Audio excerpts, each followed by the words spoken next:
Abra a tua Bíblia em Romanos capítulo 12.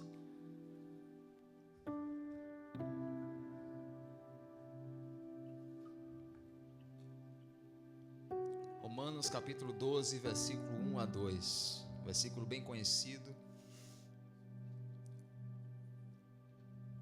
Fala assim: rogo-vos. Ali é um clamor do apóstolo Paulo. Ele está literalmente falando assim: eu te imploro. Fala para você mesmo: eu te imploro. Pois, irmãos, pela compaixão de Deus, ainda apela para Deus, que apresentei os vossos corpos em sacrifício vivo, santo e agradável a Deus, que é o vosso culto racional.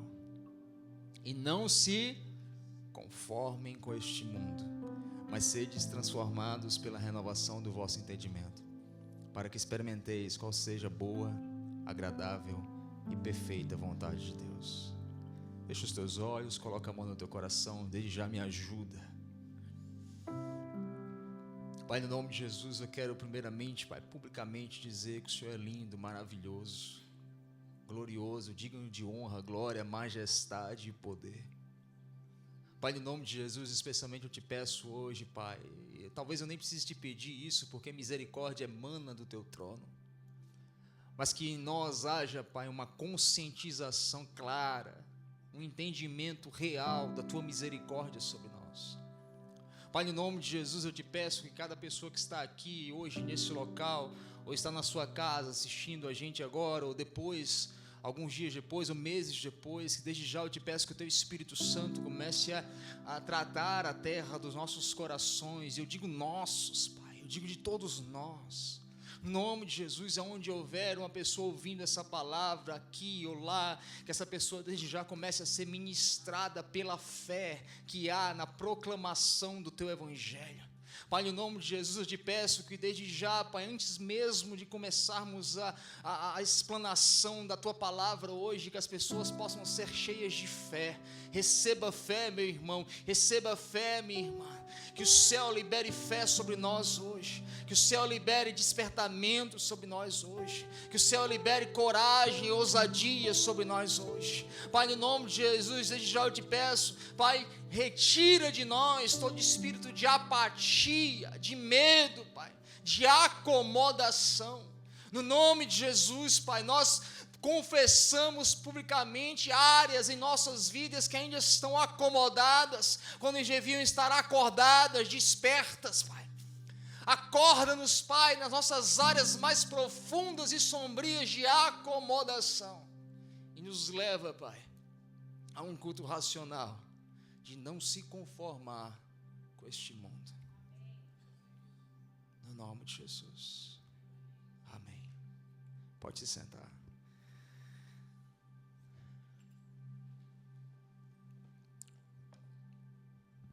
Semana passada eu falei um pouco sobre Descomplixe. A mensagem está lá no YouTube. E hoje eu quero falar sobre desconforme-se. Fala comigo, desconforme-se. É interessante, irmãos, que eu tenho um filho pré-adolescente, uma menina que... Menina é assim, né? Menina tem 9, ela já age como 14. E menino tem 14 e age como 9. É engraçado, irmão. Demora mais um pouquinho, né? Quinta série parece que é forever. Mas aí eu tenho tentado estar antenado em algumas coisas que eu já estou sendo chamado de velho em casa, irmão. Às vezes esses dias virou assim: você não entende porque você é velha. É o português dela. O Noah me chama de velho toda hora. Já passou da fase, né? Que era raro às vezes que ele me chamava de velho. Mas eu buscando entender esse mundo hoje, irmãos, eu não sei se você já ouviu falar da cultura woke. Quem já ouviu falar da cultura woke? Levanta a mão. Interessante que woke é despertado, acordado. Interessante essa alusão do inimigo. E Satanás, muitas vezes, irmão, ele é astuto em usar algo que tem uma definição, um significado poderoso no reino de Deus e fazer isso de uma forma deturpada. Com um movimento, né, a agenda homossexual que parece que roubou de nós o arco-íris, que na verdade é um símbolo lindo da aliança de Deus. Então eles agora fizeram a apoderação, se apoderaram numa palavra que é profunda, woke. Mas existe uma palavra também aqui nos Estados Unidos que eles falam assim: go woke, go você vai, em outras palavras, no nordestino, você vai se ferrar. E aí, estudando um pouco sobre isso, eu agora descobri que além do woke, tem uma classe que se identifica como Therians. Quem já ouviu falar sobre isso? Therians. Therians é aqueles que se identificam como animais, irmão. Não sei se você já ouviu isso, mas existe. Um dia eu estava no Kruger com os meus filhos e tinha lá um homem que eu creio que seus 20 e poucos anos, de 4, levantou até as mãos para fazer, pezinho para fazer xixi feito cachorro, e com coleira, alguém carregando ele na coleira. Eu achei que aquilo era algum prank, alguma pegadinha do TikTok, e ele não virou assim para mim, não pai, é bem normal isso aí. Ele se identifica como um cachorro. Eu fiz, olha que legal. Esses dias eu vi um vídeo do menino gravando, explicando e indagando que as pessoas não entendiam o que estava no coração dele, que na verdade quem é Therian desde pequeno sente que, no caso dele, ele sempre achou que era um lobinho, porque a mãe dele desde pequeno chamava ele de meu lobinho, e ele se identifica como lobo. Irmão, talvez a gente conta essa história e pra gente parece loucura, porque de fato existe algo que não está correto aí. Mas às vezes existe algo que não está correto em muitas coisas. E esses dias eu conversando com meu pai, eu falei assim, o que parece de fato é que aquele versículo lá de 2 Coríntios capítulo 4, versículo 4, que fala assim, o Deus desse século cegou o entendimento de muitos. Porque se você senta de uma forma racional, isso não encaixa, irmão. O tic-tac não se conecta. Parece que de fato estão cegos. Mas a minha preocupação não é a cegueira dos Therians, do woke. Para mim, a maior preocupação são as conversas que não têm nexo dentro da igreja. Você escuta, você conversa e fala assim, mas como? Não tem sentido. Paulo está nos alertando. O Deus desse século cegou o entendimento dos incrédulos para que não lhes resplandeça a luz do Evangelho da glória de Cristo, a qual é a imagem de Deus. Mais do que nunca, irmão, nós precisamos entender os nossos dias. Fala assim comigo, eu preciso entender os meus dias. Porque quando você entende os dias que você está, você passa de ser apenas um portador de uma mensagem de boas novas e você se torna a mensagem das boas novas. Agora, se eu não entendo os dias que eu estou, irmão, muitas vezes eu até carrego uma mensagem, mas ela é descontextualizada. E eu não estou falando de atualizar a Bíblia, eu vou falar isso no final depois, essa loucura também, é quase um Therian. Nós precisamos entender os dias que nós estamos. E é interessante que eu amo escatologia e eu não sei você, mas se a gente entra numa guerra, a primeira coisa que eu vou fazer, eu vou estudar quais são as armas que estão sendo levantadas contra mim, amém? E a Bíblia deixa claro que a principal arma do inimigo nos últimos dias, primeiro Satanás ele vai dar um tratamento de visagismo nele. Porque no início, em Gênesis, ele era uma serpente, fala comigo, serpente. Mas em Apocalipse ele vai ser um dragão. Ou seja, até a imagem dele mudou, ele deu um visagismo, ele deu um upgrade, ele não é mais uma serpente, ele é um dragão. Mas tem gente que ainda trata Satanás como uma serpente. Deixa eu te dizer, da mesma forma que Jesus veio como um cordeiro e voltará diferente também como um leão, o diabo não é mais uma serpente, ele é um dragão. Aí tem gente tentando matar o diabo com uma vara para matar uma serpente. Porque a Bíblia diz que a sua principal arma nos últimos dias é um engano. Fala comigo, engano. Então, se a principal arma do diabo nos últimos dias é um engano, então qual deve ser a minha principal arma para me defender dele? Fala comigo, discernimento. E aí o que é que o diabo está fazendo nos últimos dias? Fala comigo, cegando o entendimento dos incrédulos. Nós precisamos de discernimento, irmão, mais do que tudo. Porque se a principal arma do inimigo é engano, eu preciso discernir aquilo que provém de Deus e aquilo que não provém de Deus. Aí tem gente que fala assim, não pastor, mas é fácil. Não, não é fácil, porque a minha palavra diz que ele vai enganar até os escolhidos. Eu não sei se você se preocupa com isso, eu me preocupo com isso. Hebreus capítulo 5, versículo 13 a 4, fala assim, Quem se alimenta de leite ainda é criança. Fala comigo, leite, criança. E não tem experiência no ensino da justiça.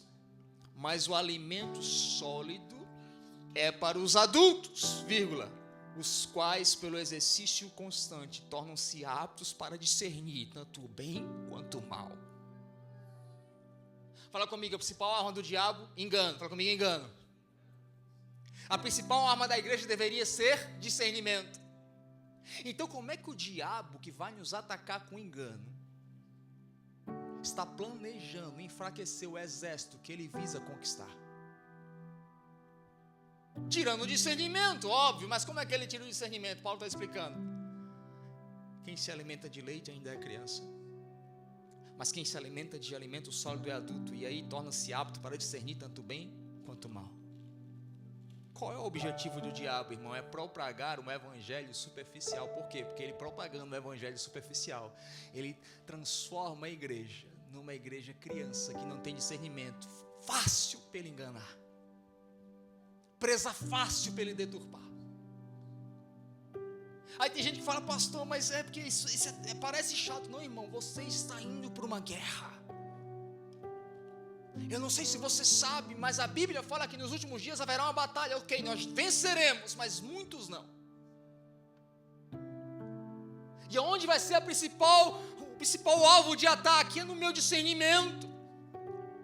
Então, se o diabo, a principal arma dele nos últimos dias é engano, e como é que ele gera o engano? Infantilizando a igreja no ambiente superficial. Por quê? Porque criança não discerne o bem do mal. Porque quando a gente fala de estudo bíblico é chato, quando a gente fala de escatologia é algo que a gente deve evitar. Mas você vai vencer, você vai prosperar, você quer ouvir isso, existe no evangelho, mas é superficial. Você está me entendendo? E aí que Paulo está falando, não se conforme. Eu apelo, eu grito para vocês, por quê? Porque a infantilização rouba o discernimento. Tem gente que é crente há 20 anos, irmão, mas ainda está na 5ª série espiritual. O pastor não falou comigo, eu vou sair da igreja. Se preocupa quando o teu pastor não estiver mais falando com Deus, não contigo. Porque tem pastor que gasta horas falando contigo, mas já não fala mais com Deus. Esse você deve se preocupar. Geralmente alguém que fala muito contigo e não fala nada com Deus, ele quer o teu afeto, a tua atenção, porque ele é carente de uma voz. Fala comigo, infantilização rouba o discernimento. Provérbios capítulo 24, versículo 3 fala, com sabedoria se constrói. Fala comigo, sabedoria constrói, mas com discernimento se consolida. Então não adianta eu ter sabedoria para construir se eu não tenho discernimento para consolidar.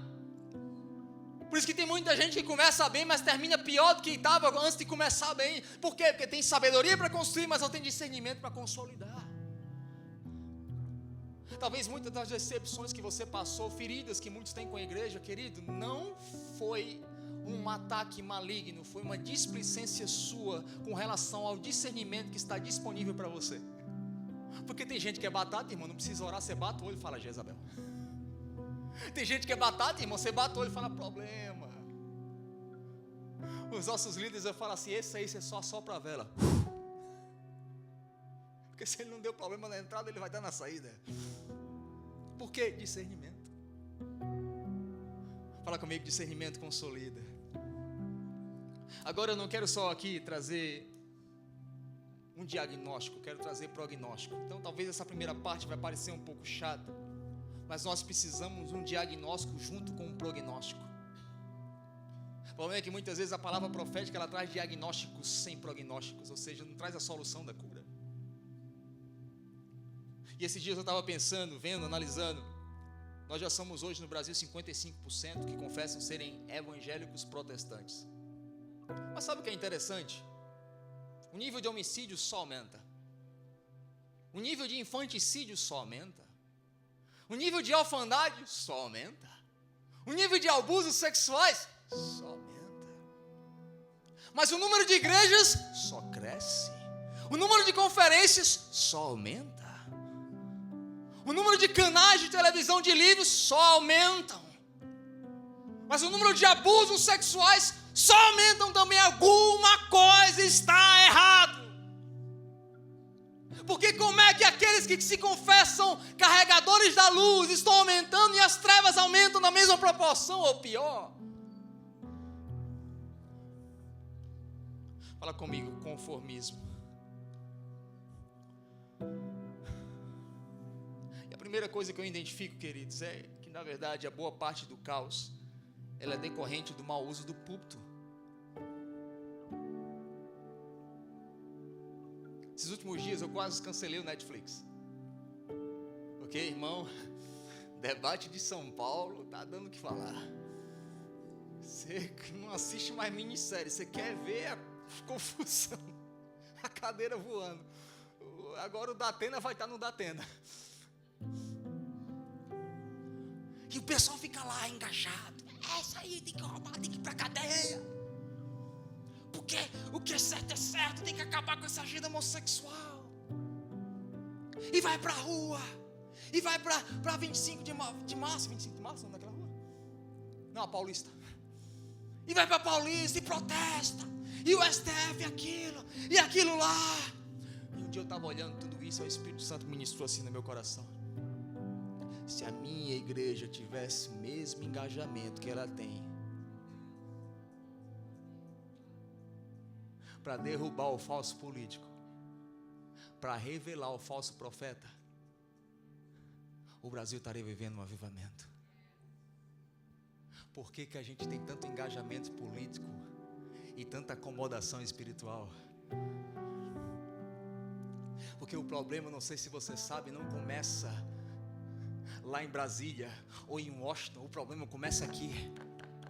O grande problema da sociedade não começa na política, está vindo dos púlpitos, é decorrente do púlpito, é a boa parte do caos que acontece em Dallas, no Texas, nos Estados Unidos, no Brasil, em outras nações, não são decorrentes de uma má gestão política, são decorrentes de uma má gestão bíblica, de uma má gestão do sermão da palavra, é de uma má gestão da tua vida espiritual que vem os maiores caos da tua vida, porque muitas vezes os problemas que você está enfrentando não é um levante das trevas, mas é os princípios que você quebra e não vive. Desconforme-se. Acorde dessa letargia, dessa nostalgia. Por que, irmão? Porque não adianta a gente aumentar o número de igreja, aumentar o número de fluxos, se a gente não sabe nem o que é o evangelho, irmão. 2014 eu formei no Cefenai, tinha um grupo de 12 pastores, reunia toda semana, eu fiquei calado 3 meses. Todo mundo falava e eu calado 3 meses. Num dia que eu falei assim, eu só queria saber o que cada um de vocês acha do que é o evangelho. Pergunta simples, o que é o evangelho, irmão? Por incrível que pareça, os 12 pastores ninguém sabia. O evangelho a maioria ia para o dogma da sua denominação. O evangelho é uma bola de uma neve. O evangelho é uma pequena lagoa. O evangelho, o que é o evangelho? Você entende? Por que a maioria do caos vem daqui? Porque a gente não sabe nem o que é o evangelho no seu conteúdo, na sua abrangência e na sua aplicação. Fala comigo, no seu conteúdo, na sua abrangência e na sua aplicação. E quando o pastor falar disso e não profetiza na minha vida, o culto fica chato. Por quê? Porque se não tem profecia, não tem arrepio, não tem um louvor que você sai daqui cantando e pulando, essa igreja não presta. Querido, deixa eu te dizer, não. Muitas pessoas só estão procurando profecias, nada mais para justificar as decisões antibíblicas que eles já tomaram. Por isso que elas não querem conselhos bíblicos, elas querem profecias espirituais para confirmar, atestar as escolhas que elas já tomaram. Deixa eu ir lá no profeta para ver se aquela decisão que eu tomei é de Deus. Você sabe que você está quebrando princípios, valores. Você está esperando Deus abençoar através de um falso profeta aquilo que ele já condena? Você está me entendendo? Fala comigo, se desconforme. Agora, por que não há uma transformação real de fato? Fala comigo, nós não sabemos o conteúdo, a abrangência e a aplicação. Agora, por que não há de fato? A música é ruim? Não, é excelente. As pregações são ruins? Não, irmão, sinceramente, bota as pregações lá de 1995. era assim, você falava assim, o pessoal que ia para a igreja é porque de fato gostava da igreja. Hoje, irmão, é um pregador melhor que o outro. Mas sabe o que não falta? De fato, Paulo está falando em Romanos 1,16, porque eu não me envergonho do evangelho de Cristo, pois é poder de Deus para a salvação de todo aquele que crê, primeiro do judeu e do grego. Fala assim comigo: o evangelho é o poder de Deus. Então a maior manifestação do poder de Deus na terra não é quando eu caio ou quando eu levanto, não é quando um aleijado passa a andar ou quando um cego passa a ver, mas é quando o evangelho de Deus é exposto de forma fiel e genuína. Por quê? Porque o evangelho, ele não tem o poder, ele é o poder de Deus.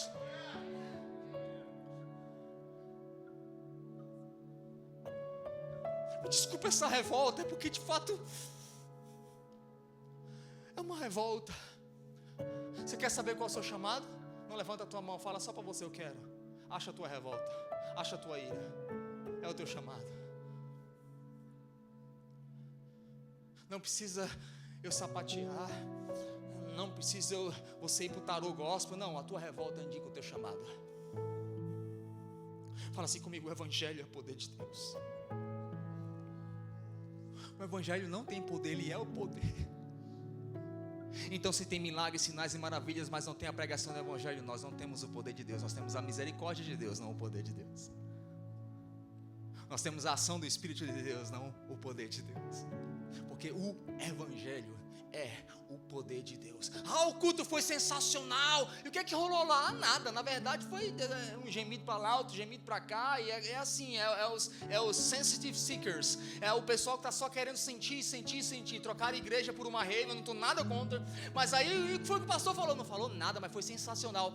Que poderoso. Não, o evangelho é o poder de Deus. Para de procurar pela igreja mais próxima da sua casa e começa a procurar pela igreja mais próxima da tua Bíblia. Agora, sabe por que você procura pela igreja mais próxima da sua casa? Porque você nem sequer tem uma Bíblia.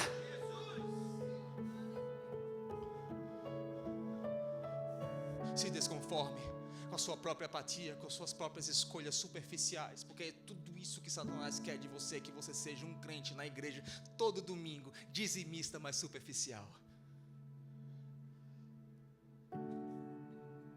Não, pastor, Satanás me quer no mundo. Não, deixa eu te falar uma coisa que vai te ofender mais ainda. Satanás não te quer no mundo, ele te quer sentado aqui hoje de forma superficial. Porque ele sabe que o pecador, quando encontra a graça de Deus, ele se rende. Mas aquele, o que está morno, ele acha que é quente. Ele anda em engano. Porque o problema do morno é que ele não é nem frio nem quente. Ele acha que é quente. Mas ele é supérfluo.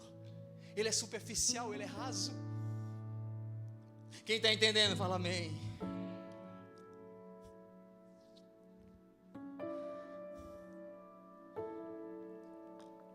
Efésios capítulo 2, versículo 2, Paulo de novo fala: em quem no outro tempo andaste segundo o curso deste mundo, segundo o príncipe das potestades do ar, segundo o espírito que opera nesta época, nos filhos da desobediência. O que é que Paulo está falando? Cuidado com o espírito dessa época. Existe uma expressão em alemão, os filósofos alemães, para entender toda a história cultural do planeta Terra. Eles definiram como ler a história, desde os gregos até hoje. Eles falaram assim, o Zeitgeist, que significa o espírito, o clamor, a dor e o desejo daquela época. O que Paulo está falando aqui é o seguinte: cuidado com o Zeitgeist, com o espírito que age nos filhos da desobediência. Porque ele veio para te enrolar e te arrolar como uma serpente, assim como a serpente fez com Eva. E para entender um pouco do espírito dessa época, o que de fato seria o espírito dessa época, irmão, uma leitura rápida para a gente ser pontual e direto e objetivo numa pregação de domingo à noite. Fala comigo: relativismo. Eu não sei se você sabe, tudo agora é relativo. Amor, relativo. Igreja, também é relativo. Cada um tem a sua forma.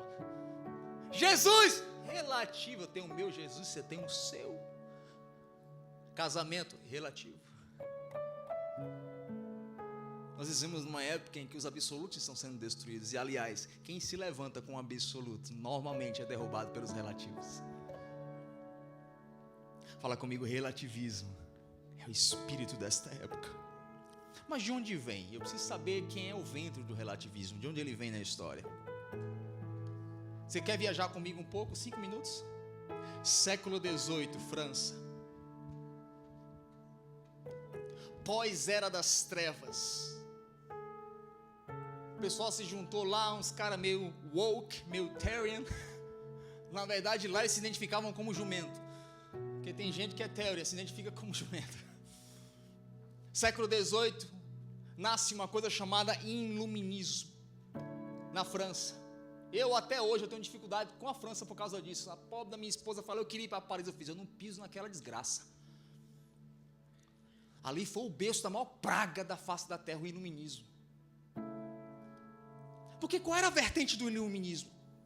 O iluminismo era um movimento que dizia assim, tudo e qualquer coisa que não pode ser cientificamente explicado, seja descartado ou tido como uma superstição. Pergunta que eu te faço, você explica Deus cientificamente? Dali nasce o ateísmo, o feminismo, relativismo. Você não pode explicar Deus cientificamente. Mas o iluminismo falava isso, você não pode explicar, descarta. E o iluminismo falou mais, nós precisamos ter uma base de credo. E qual é a base de credo? Quem assistiu aquela porcaria da abertura das Olimpíadas sabe. Liberdade, igualdade é fraternidade. Irmão, olha que coisa linda, que quase parece o evangelho. Liberdade, fala comigo, liberdade, igualdade e fraternidade. Uau, é quase o evangelho, se não fosse o problema de ser quase.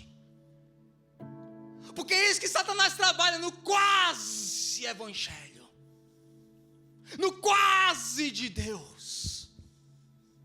Parece, mas não é. E tem gente que ainda acha que eu ser livre, andar em igualdade e fraternidade ainda é o evangelho. Fala comigo, isso não é o evangelho. Aí o iluminismo também lança uma ideia.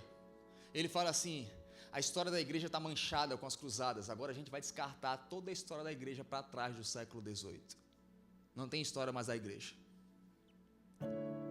Eles agora tiram e afirmam que o cristianismo não é mais a solução, pelo contrário, o cristianismo é o problema.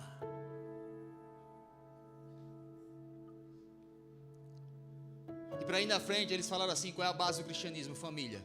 Então, se a base do cristianismo é família, a gente precisa destruir a família.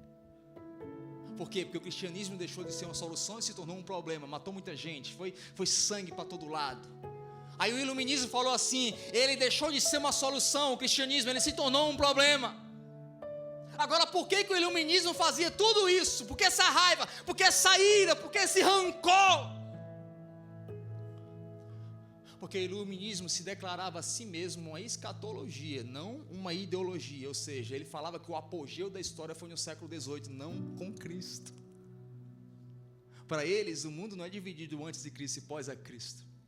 Mas o apogeu do universo, da terra, foi século XVIII na França, onde os nossos olhos foram iluminados. Quem está me entendendo? Falou, estou entendendo. Eu estou tentando dar o diagnóstico, já eu chego no prognóstico. Existe uma frase que eles falam assim, agora vimos a grande luz. E mais, lá na frente o iluminismo transforma o cristianismo numa religião. Ele deixa de ser uma escatologia, ou seja, uma esperança futura, e vira uma religião. Eu não sei se você sabe, é interessante saber, mas a Bíblia fala do Evangelho, fala comigo o Evangelho.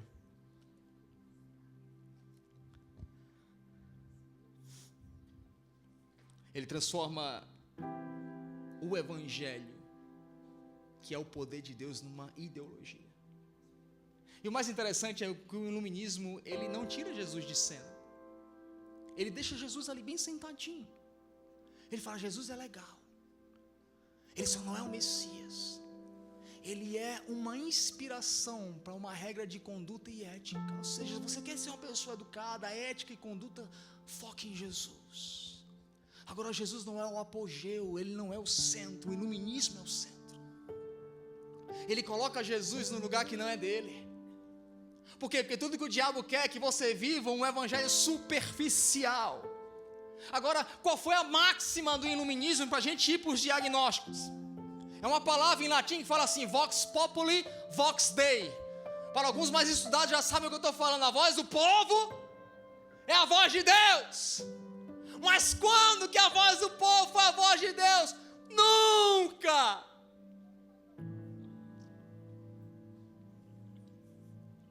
Você consegue ver algumas vertentes no nosso meio?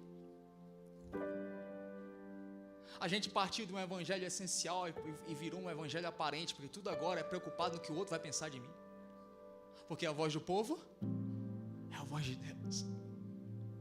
Se eu tenho influência, eu sou conhecido, muitos seguidores, a voz do povo é a voz de Deus. Então aí a gente muda a mensagem para atrair. Por quê? Porque a voz do povo é a voz de Deus. Aí qual foi a reação da igreja ao iluminismo? Primeira igreja, foram 3 reações. Primeiro ela falou assim: já que está tudo assim, vamos abandonar tudo. Eu não sei se você sabe, mas a igreja do Senhor Jesus Cristo foi quem criou, teve a ideia de criar o hospital. Quem sabia disso? Quem não sabia? Todo mundo que não levantou antes, né? Eu não sei se você sabe, mas a igreja criou a universidade. Aliás, as 2 mais famosas do mundo, Harvard e Yale, começaram como seminários teológicos. Mas aí quando veio o iluminismo, eles falaram assim: não vamos se envolver mais com isso, abandona tudo. Aí agora lá, hoje é um berço de ateísmo. Um seminário teológico. A igreja falou: para disso, vamos sair. Aí veio a teologia falar comigo: escapismo. Aí vem aquela música, né? Ainda bem que eu vou morar no céu. Deixa essas coisas pro Satanás, irmão. Pra quê? A gente vai morar no céu. Abandona tudo, larga tudo. Isso é o que o diabo quer que você pense. Mas Paulo está falando: não se conformem com o Deus desse século. Apresentar os vossos corpos como sacrifício agradável a Ele. Não se trata de abandonar a terra, querido. Aí o segundo pensamento foi o seguinte: não, a gente vai se envolver. A gente vai fazer tudo pela igreja. Vamos construir um monte de campo missionário, vamos construir prédios. Mas a gente não vai se envolver com política e com o mundo. Aí vem uma coisa que chamam de dualismo. Fala comigo: dualismo. O que é o dualismo? Foi onde nasceu a interpretação disso. Isso aqui é santo, isso aqui é profano. Foi onde nasceu algumas expressões que a gente fala assim: eu sirvo full time no ministério. Eu sou ministro do evangelho integral. Quem já ouviu isso? Eu não conheço ministro que não é integral. Olha o trick do inimigo. Olha, eu sou agora tempo integral. Quer que seja? Eu sou pastor tempo integral. Mas você não era? Não, eu sou missionário em tempo integral. Mas você não era? Porque a minha Bíblia fala que Jesus falou para todos da multidão: ide por todo mundo e fazei discípulos por todas as nações da terra.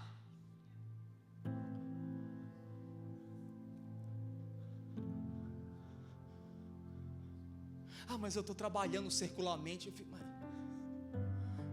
Aonde um cristão pisa é terra santa. Não existe trabalho secular para quem é cristão em tempo integral. Não se conforme com Deus desse século que quer dividir as coisas. Não se conforme com Deus desse século que fala assim: se você não servir na igreja, não for levita da tribo de Leviatã, não for pastor, pregador do evangelho, se você não for apóstolo e profeta, você está fora de Deus. Não, irmão, talvez Deus te queira na política, talvez Deus te queira lá no meio dos empresários, porque aonde um cristão integral coloca os pés, ali é um ministro do Senhor em tempo integral. Para de dividir o que Deus nunca separou. Não vos conformeis com o espírito deste mundo. E terceiro, qual foi a terceira resposta da igreja? Fala comigo: a sacralização da política. Agora eu vou tocar em áreas delicadas, inefáveis, que nem o espírito pode sondar. Primeiro a igreja falou: vamos abandonar tudo, escapismo. Mas depois a igreja falou: não vamos abandonar não, vamos ficar mais com meio pé. Isso aqui é do diabo, isso aqui é de Deus. Vamos definir bem isso: música do mundo e música de Deus. Filme do mundo e filme de Deus. Não vou entrar nisso agora. Mas aí a terceira resposta foi a sacralização da política. Falou assim: quem é de direita é de Deus, quem é de esquerda é do diabo. Porque na verdade Jesus Cristo está à direita de Deus, à destra de Deus. Então o lugar vago está na esquerda. Não, porque eu preciso votar naquele político, porque é o escolhido de Deus, irmãos. Na eleição de Trump, irmão, 3 dos maiores profetas americanos se levantaram e falaram assim: Deus falou comigo que Trump era meu Ciro e ele ia ganhar a eleição. Trump ganhou, né? Que lindo, perdeu. Aí teve um que teve a cara de pau e votar assim: não, na verdade ele ganhou, é porque foi roubado, Deus não errou.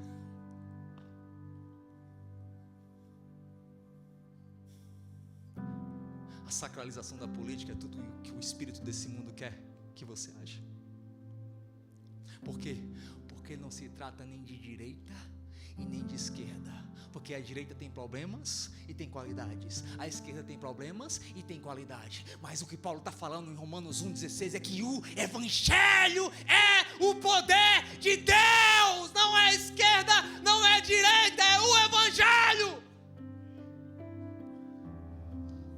A gente vive um momento muito delicado que parece que a direita se apossou do Evangelho. A direita não é o Evangelho.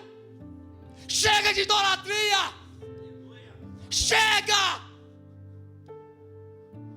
A solução não é Trump, não é Bolsonaro, não é Pablo Marçal. A solução é um cristão, um justo.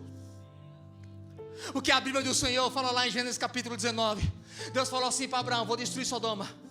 Abraão falou: Deus, não faz isso não, porque tem gente boa lá dentro. Deus, se eu te fazer uma pergunta, se tiver 50 justos, destrói. Deus fala: não, por amor dos 50 eu não destruirei Sodoma. Aí Abraão viu que exagerou, falou assim: Deus, mas se tiver 40? Aí Deus falou assim: 40 eu não destruo por amor dos 40. Aí Abraão falou: meu Deus, não tem nem 40, aquilo ali é um caos. Deus, se tiver 35? Aí Deus falou: não destruo. Se tiver 30 eu não destruo. Aí Abraão foi vendo a realidade, o choque, e falou assim: Deus, se tiver 20, eu não destruo. Aí Abraão falou: peraí, deixa eu dar uma olhada mais uma vez. Deus, se tiver 10 justos em Sodoma, por favor, você vai destruir? O que é que Deus fala? Se tiverem 10 justos em Sodoma, por amor dos 10 justos, eu não destruirei. Então, querido, a presença do juízo divino não se trata pela presença do ímpio, mas pela ausência do justo. Porque Deus falou assim: não, pode ter milhares de ímpios, mas se tiver 10 justos, eu não destruirei.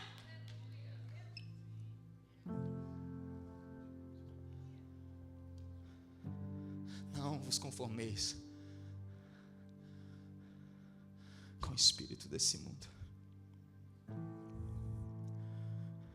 mas sede transformados pela renovação da tua mente. Você pode até dizer que a esquerda é comunista, destrói os valores que a Bíblia estabelece. Ok, há margem para isso, essa conversa. Mas será que você abre margem também para que a direita patriota destrói os valores que a igreja pratica? Da mesma forma que a esquerda comunista destrói os valores que a Bíblia estabelece, a direita patriota destrói os valores que a igreja pratica. Porque o que tem mais hoje é a gente na internet falando assim contra a agenda homossexual, mas bate na esposa, mas já vai no 5º casamento, mas é um avarento, é um ímpio, é um alcoólatra, e está lá com a faixa na cidade, na Avenida Paulista: pró-família, Deus, pátria, família. Come on! Um destrói fora o que o outro destrói dentro. Porque o que a direita está fazendo no Brasil, querido, é falando assim: fala da boca para fora. A esquerda destrói o que a Bíblia estabelece, mas a direita destrói aquilo que a igreja devia praticar, porque tudo fala, mas nenhum vive. Quer dizer então que se a gente acabar com a agenda homossexual, tu vai parar de ver pornografia na internet de noite, escondida da tua mulher? Não vai. Quer dizer que se a gente acabar com os homossexuais da terra, você vai ser uma pessoa fiel, vai tratar bem o seu filho, a sua filha? Não vai. Quer dizer que se a gente acabar com a agenda homossexual, você vai estar todo dominguinho aqui no culto, num domingo fervente, cheio do Espírito Santo? Não vai. Para de mentir para você mesmo.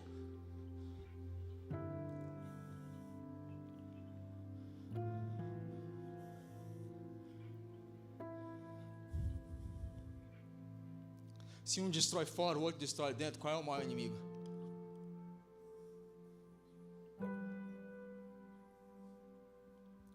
Deus não é de direita e nem de esquerda, porque o Evangelho, e somente o Evangelho, é o poder de Deus.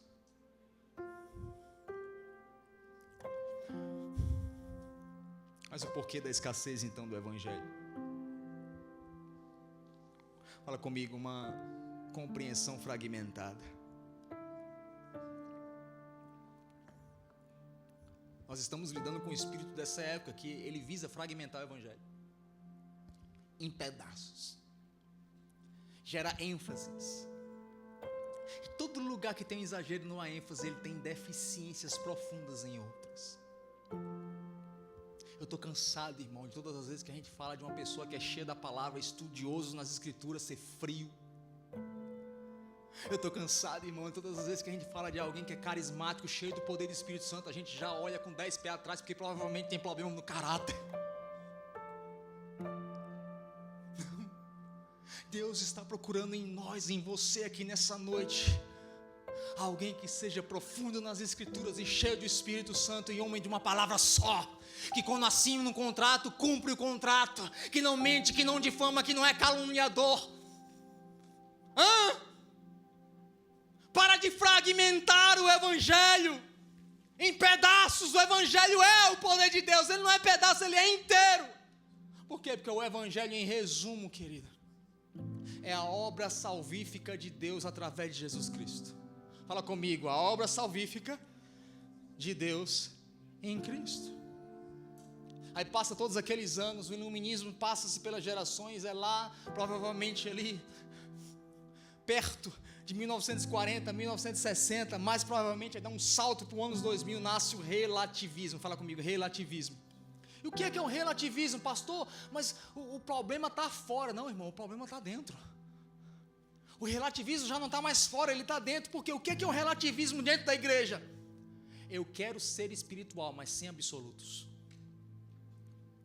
Eu não concordo muito com isso que o pastor fala. Irmão, você tem todo o direito de não concordar.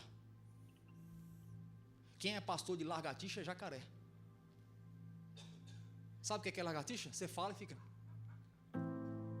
eu não sou teu jacaré. Seja que nem os bereanos. Pega o que está sendo falado e vai examinar nas escrituras. Agora, como é que tu vai examinar nas escrituras se tu não sabe o que é as escrituras?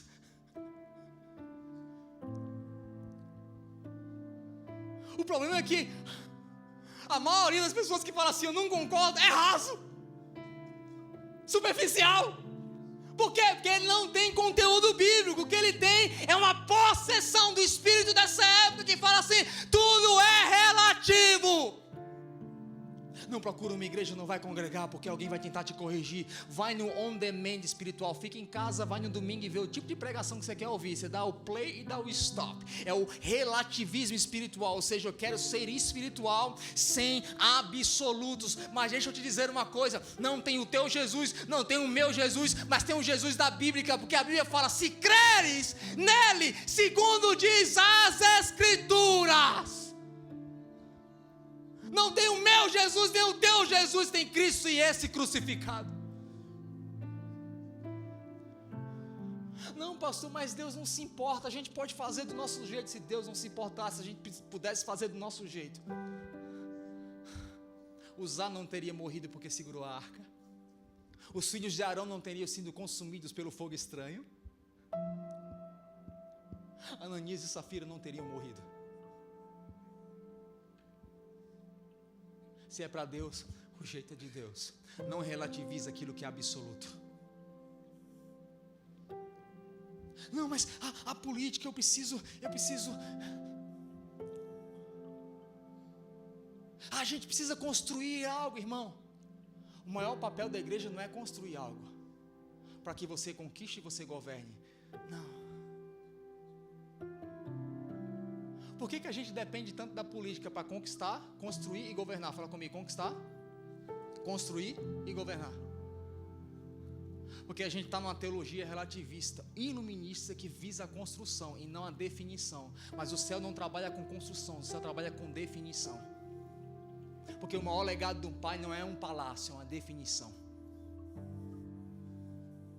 Por quê? Porque quando você é definido como filho, você não precisa que o teu político favorito construa, conquiste e estabeleça. Porque quando você é definido, você mesmo constrói, você mesmo conquista e você mesmo estabelece.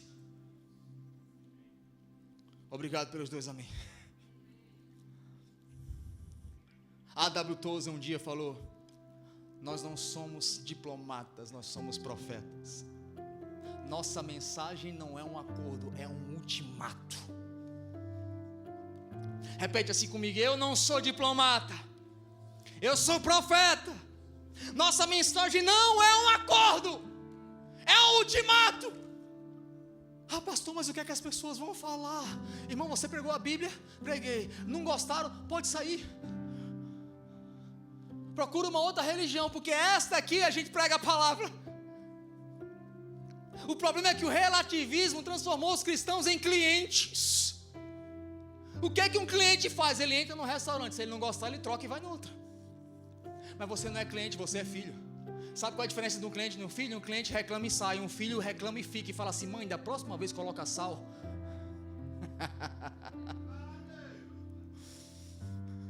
Mas o relativismo fala o quê? Não, você é cliente, irmão. Não gostou, sai fora, troca e acha outro. Romanos capítulo 1, versículo 1, Paulo fala assim: Paulo, servo de Jesus, chamado para apóstolo, separado para o evangelho de Deus. Fala comigo: o evangelho é de Deus. Parece simples, mas é profundo. O evangelho não é de Urias, o evangelho não é de Adriano, o evangelho não é da Trinity, o evangelho não é da Presbiteriana, o evangelho não é do Mevan, o evangelho é de Deus. Isso significa que nem eu, nem você temos autonomia para tirar ou acrescentar. Fala comigo: o evangelho é de Deus. Então eu não tenho autonomia para tornar a mensagem mais atraente e menos ofensiva.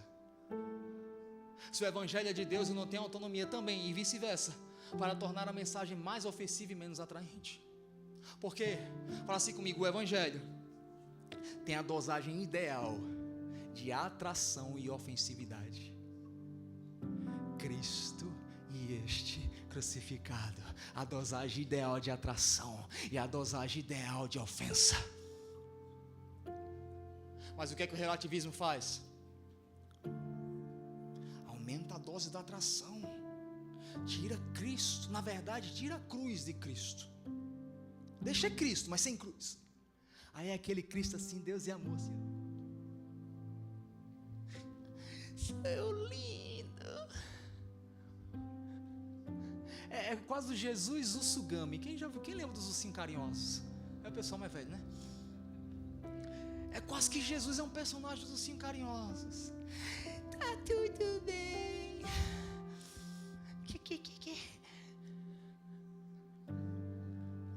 Por quê? Porque ele aumenta a atração e diminui a ofensa. Isso torna o quê? Um evangelho genérico. Um Jesus Cristo genérico. O que é um remédio genérico, irmão? Você paga mais barato, mas tem o mesmo resultado.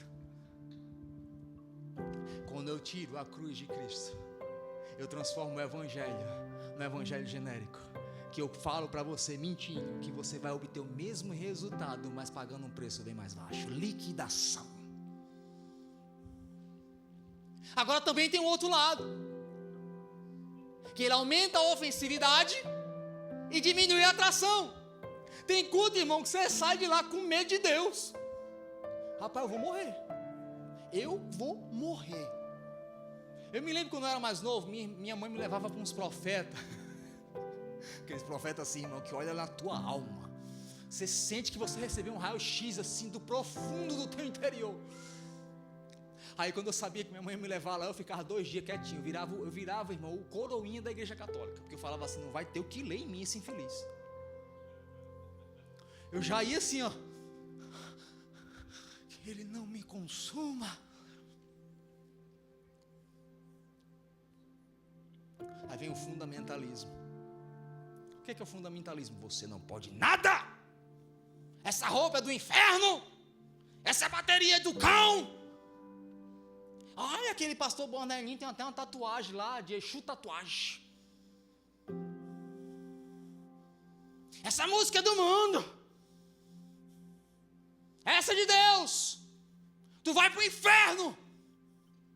Ou seja, é um cristianismo que ele aumenta a ofensividade e diminui a atração. Mas o que eu estou te falando aqui, o evangelho é de Deus. Ele tem a dosagem correta de ofensividade e de atração. Paulo fala em 1 Coríntios capítulo 2, versículo 2, porque decidi nada saber entre vós a não ser Cristo e esse crucificado, ou seja, a dosagem ideal de atração e de ofensa. Todas as vezes que eu olho para Jesus na cruz, eu me lembro de duas coisas: a ira de Deus e o amor de Deus. Porque Deus ama, mas Ele se ira. Deus se ira, mas Ele te ama. Quem está me entendendo? Então não ache que o evangelho é autoajuda, irmão. Não, o evangelho não é autoajuda. Aí tudo isso a gente gera, esse desequilíbrio de ofensividade, de atração, a gente gera para a igreja. Fala assim comigo: igreja ultrafundamentalista. Qual é a pergunta da igreja ultrafundamentalista? Ele quer saber se no final você se sentiu mal. Se ele falou assim: rapaz, todo mundo saiu daqui se sentindo mal, como diz os livros de Jonathan Edwards, se agarraram nos pilastres com medo da boca do inferno que se abria. Aleluia! Deus vai te dar um câncer, Deus vai te dar uma osteoporose. Você sai de lá assim: Jesus, está amarrado, a macumba é mais leve. Eu me lembro um dia que eu estava passando no centro da minha cidade, tinha um irmão lá, irmão, não é maldade, é ignorância. Ele falou assim: se arrependa, treva. Eu falei: eita, porque hoje o inferno se abre para te consumir. Não, irmão, você não é chamado para o céu por medo do inferno. Você é chamado para o céu por amor de quem está sentado ao trono. Aí tem o outro lado, tem aquela igreja que é os ultras carismáticos. A gente sai de uma direita para a esquerda assim rápido. Aí qual é a pergunta dos ultra carismáticos? O pessoal sai daqui se sentindo bem, o outro está preocupado se tu vai se sentir mal. Aí o outro lado pergunta assim: se sair daqui se sentindo bem, aumenta a dosagem de atração e abaixa a dosagem de ofensividade. Parece que pecado não existe. Parece que não há mais discipulado, porque discipulado te confronta. Parece que não há mais correção, porque tudo agora é manipulação, é abuso. Aí existe um outro tipo de igreja, que é o coaching. A igreja do coaching. Qual é a pergunta da igreja do coaching? Será que eles saíram daqui se sentindo empoderados? Saíram cheios de: eu tenho poder, eu tenho uma força. É quase a unção do He-Man: eu tenho a força.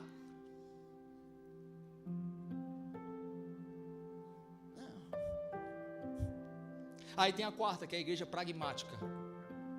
O que é a igreja pragmática? Qual é a pergunta dela? Deu certo? Crescemos? Chegamos à nossa meta? E o resultado funcionou? É a igreja pragmática. Por quê? Porque tudo que ela quer é resultado. A igreja ultrafundamentalista, tudo que ela quer é que você se sinta mal. A igreja ultracarismática, tudo que ela quer é que você se sinta bem. A igreja do coach, tudo que ela quer é que você se sinta um super-homem. Mas a igreja bíblica e centrada no evangelho, ela pergunta: ei, foi bíblico, glorificou a Jesus, então nós fizemos muito bem. Porque isso aqui, ó,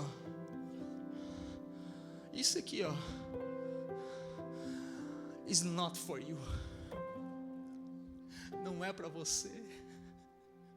Um dia um líder de louvor nosso falou assim, acabou o louvor, ele falou assim: pastor, gostou? Eu está amarrado, repreendido no nome de Jesus. Ele ficou assim, eu fiz: quem disse que isso é para mim? Que eu deteste, que eu ache ruim, mas que Cristo seja glorificado, que o evangelho seja centralizado, que o que a gente canta seja bíblico, genuíno, real.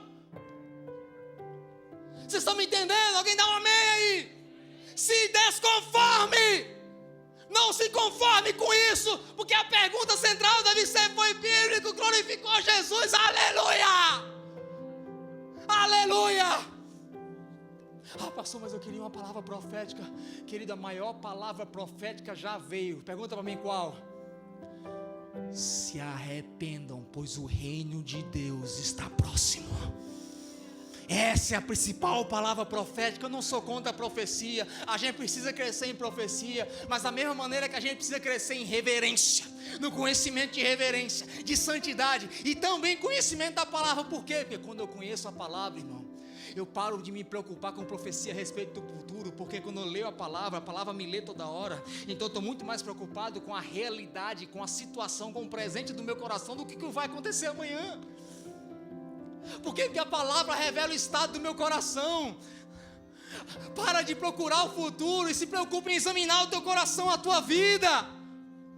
Por quê? Porque manifestação do poder de Deus, querido, não é só quando eu pulo, quando eu me arrepio, quando eu sou curado, mas é quando eu me calo, examino a mim mesmo e vou e peço perdão. Você está entendendo?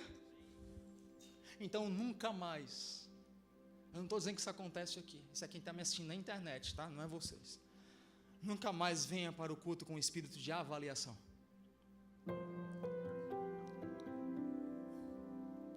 Venha com espírito de participação.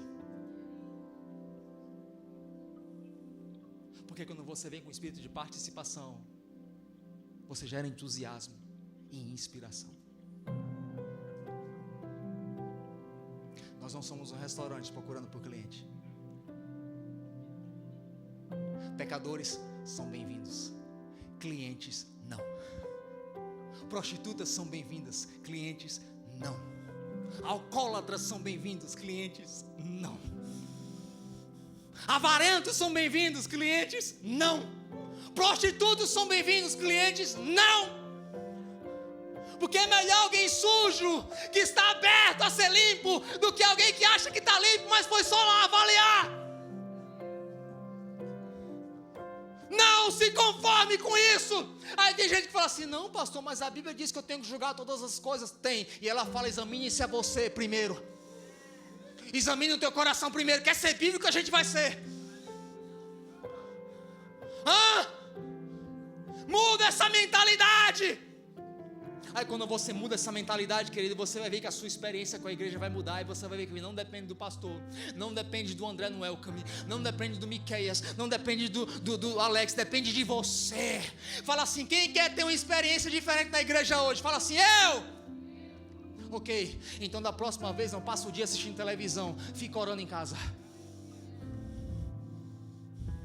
Eu geralmente quando eu vou pregar eu me tranco, fico o dia orando. Por quê? Porque eu estou preparando algo espiritual.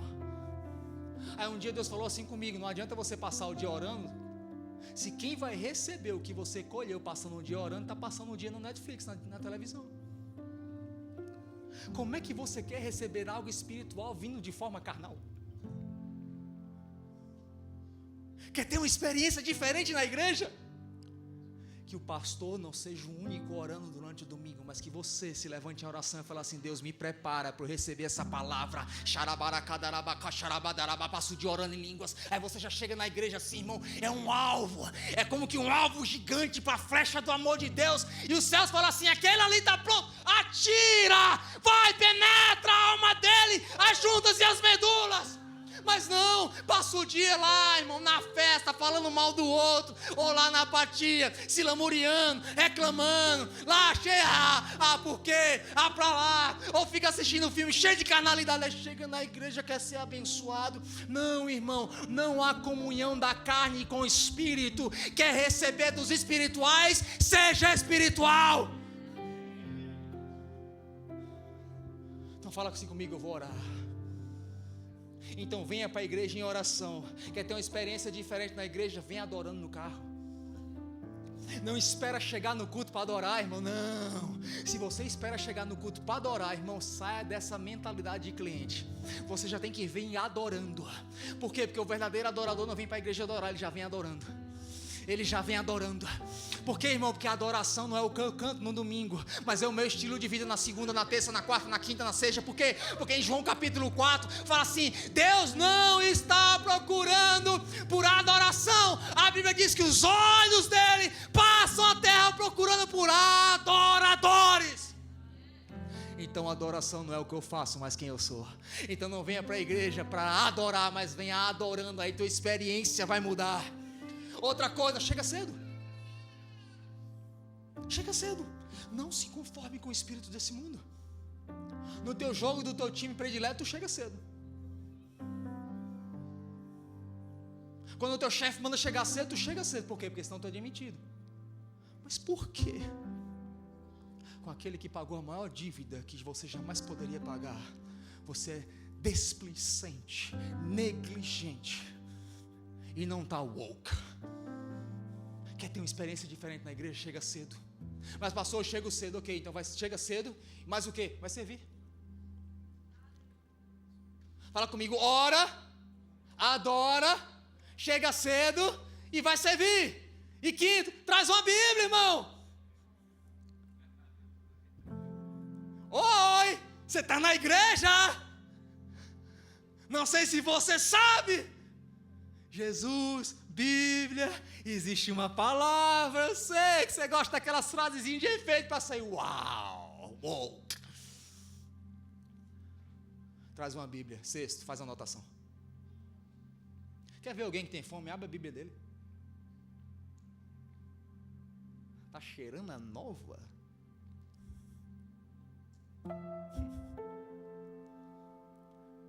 Bíblia de gente nova. Está velha.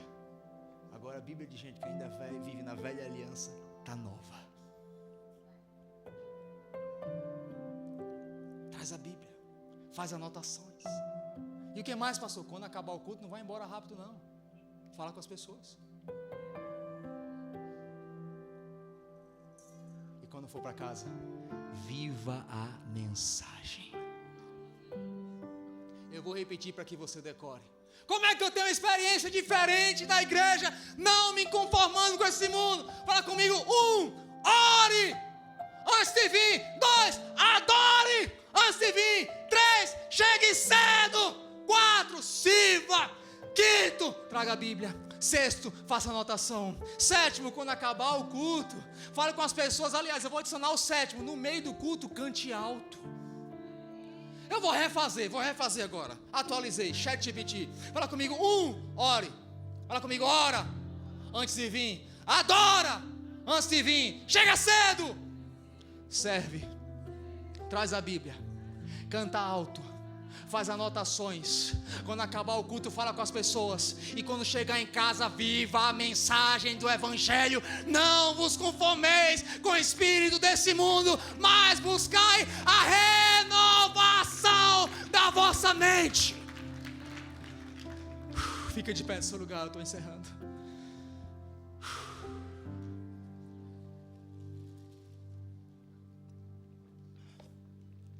A banda pode vir.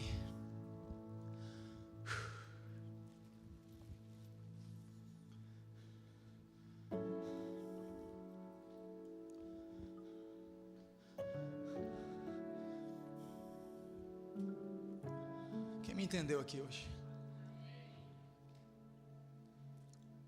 Pastor, eu vim aqui hoje que eu estava precisando de uma palavra de esperança. Meu irmão, se tu viver o Evangelho,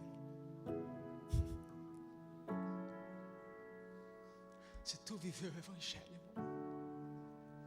o Evangelho é o poder de Deus.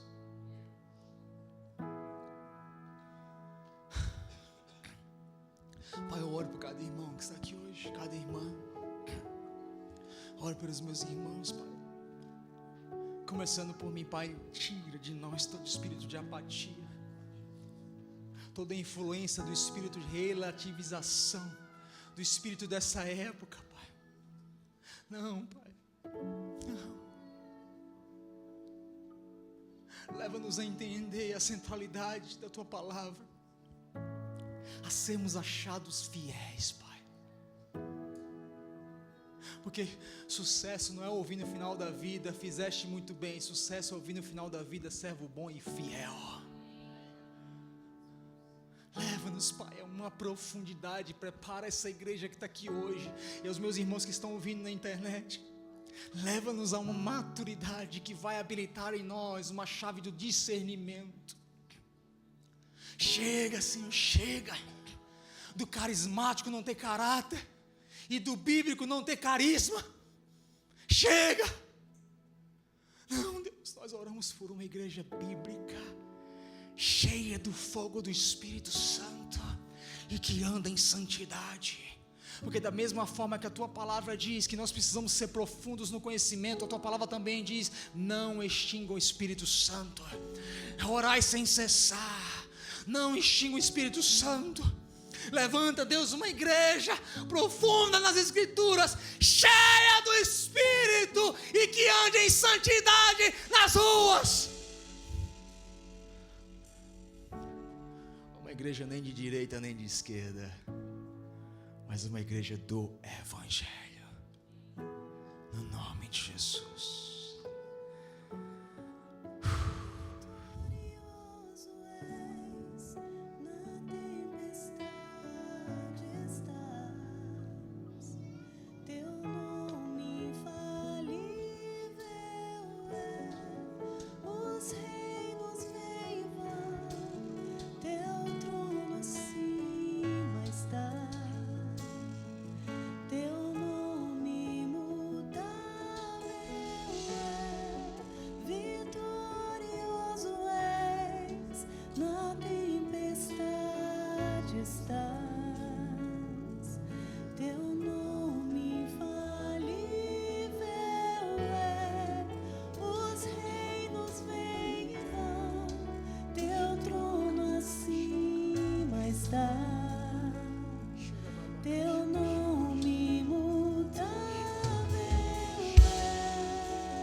Levanta uma igreja, Pai, que não vai mais se conformar, Pai,